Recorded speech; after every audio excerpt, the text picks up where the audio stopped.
COVID, gangbusters with ratings. Gangbusters with ratings, right? Which is why we constantly have a death toll on the side. Let's make it higher. Like, why isn't it high enough, today? Like, it would make our point better if it was higher. It's fear. Like, fear really drives numbers. Fear is the thing that keeps you tuned in. If it bleeds, it leads. Yeah. If it bleeds, it leads? Yeah. No one ever says those things out loud, but it's obvious. What they're actually doing, telling the person what to say. It's an art form. It's always leading them in a direction before they even open their mouth. It's fear. Like, fear really drives numbers. Fear is the thing that keeps you tuned in. What actually happens when a network cares more about ratings than the truth? In the case of CNN, owned by parent company Warner Media, it seems that CNN has resorted to other means in order to keep you watching. What you're about to see is so shocking.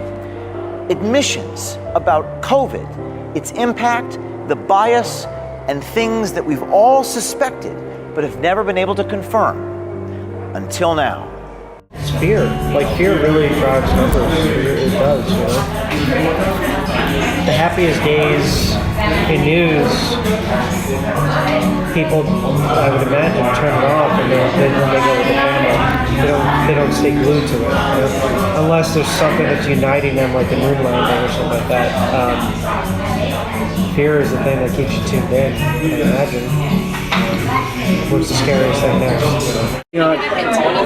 Sad news doesn't do well with ratings. Like, if you can get someone impassioned, that does really well with ratings. Sad news, back to back to back, doesn't do really well unless it affects them directly. COVID, gangbusters with ratings, right?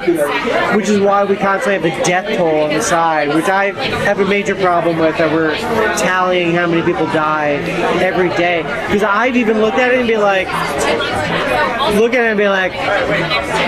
let's make it higher. Like, why isn't it high enough, today? Like, it would make our point better if it was higher. And I'm like, what am I rallying for? That's a problem. Yeah. That we're doing that, Well, I mean, it helps with ratings. Of course, yeah, but I would expect. I have a job. Sure, like, I'm happy about that, but I don't know. Who gets to decide how long that stays on, or head of the network? I've been in the room many a times where my director tells me take it down, and I take it down, and then we get a phone call, the bat phone rings in the back, literally a red phone, this special red phone rings. Yeah. And they pick it up, and this producer picks it up, and you're mop, mop, mop, mop, mop. And every so often they put it on speaker, and it's like the head of the network being like, there's nothing that you're doing right now that makes me want to stick. Put the numbers back up, because that's the most enticing thing that we have. So put it back up. So things like that are constantly talked about. It's most likely a Jeff Zucker call. If Jeff Zucker, the head of our CNN, he makes the call, is that the head of the network with the red bat phone? Yeah. Now, in the first video, Charlie Chester and Rachel Hoffman gave us a first-hand account into how CNN's president, Jeff Zucker, really is on a minute-to-minute basis, even when it comes to graphics on the screen, COVID graphics. Charlie Chester referring to the red phone that rings to update the graphics, because remember, folks, it's all about ratings. But why don't you guys at CNN show the recovery rates on the death tolls, at least? The recovery rates. Who's had it and then recovered. Because that's not scary. I would imagine that's why they don't do it. Yeah. That's what I figured. If it bleeds, it leads. Yeah. If it bleeds, it leads? Yep. I like that. I think no one ever says those things out loud, but it's obvious based on the amount of stories that we do. The fact that we have a segment called The Good Stuff, which is a feel-good thing, but it's a dedicated moment at the end to almost be the ice cream to alleviate,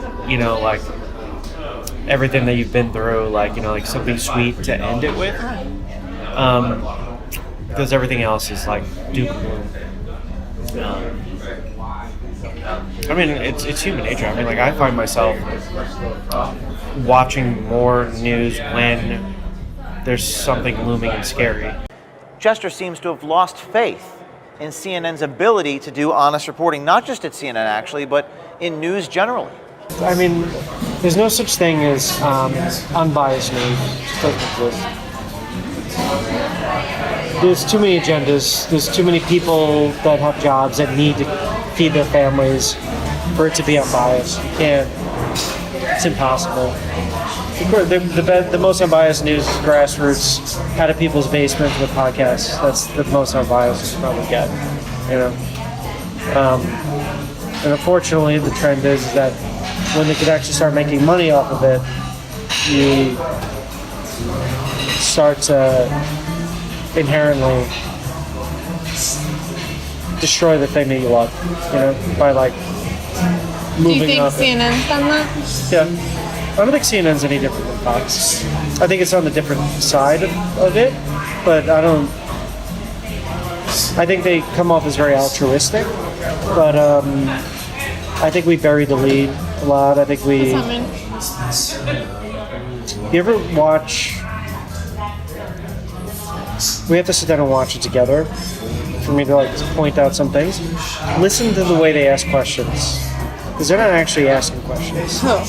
Any reporter on CNN. Okay. What they're actually doing is they're telling the person what to say. It's an art form in it. What's it? There's an art form to it. But it would be like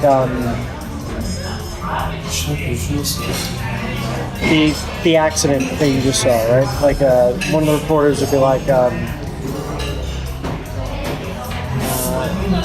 so that, that man clearly went through the intersection, slamming into this car or whatever it was, and it really is unfortunate that our infrastructure of traffic lights and whatnot is falling apart in the city. How do you feel about the traffic lights and the infrastructure and whatnot? We've led them to talk about how we want them to talk about it. It's always like leading them in a direction before they even open their mouth. And the only people that we let on the air, for the most part, are people that have a proven track record of taking the bait.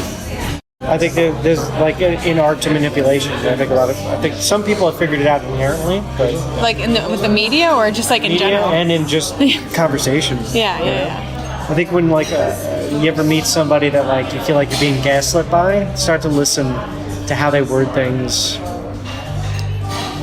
What do you mean? Inflection, saying things twice, there's little subtleties to how to manipulate people. What's the difference between doing that on a one-on-one basis or a widespread news organization? Oh yeah, I mean it's enough to change the world. Yeah. Isn't that the plan? There's a plan. I think this time it worked with the Trump thing, but look at the other side, how devastated they were. So were we the good guys or the bad guys? Depends on which side you were looking at it, though. Chester is fully aware of the power that CNN has over people. His words should caution people everywhere who takes the journalism at these corporations seriously. He tells us not to take it seriously. Chester tells us explicitly how the news business works. Now, if you thought this was bad, stay tuned for the next one, because in the next one, Chester gives us CNN's roadmap to the reality that they want you to believe.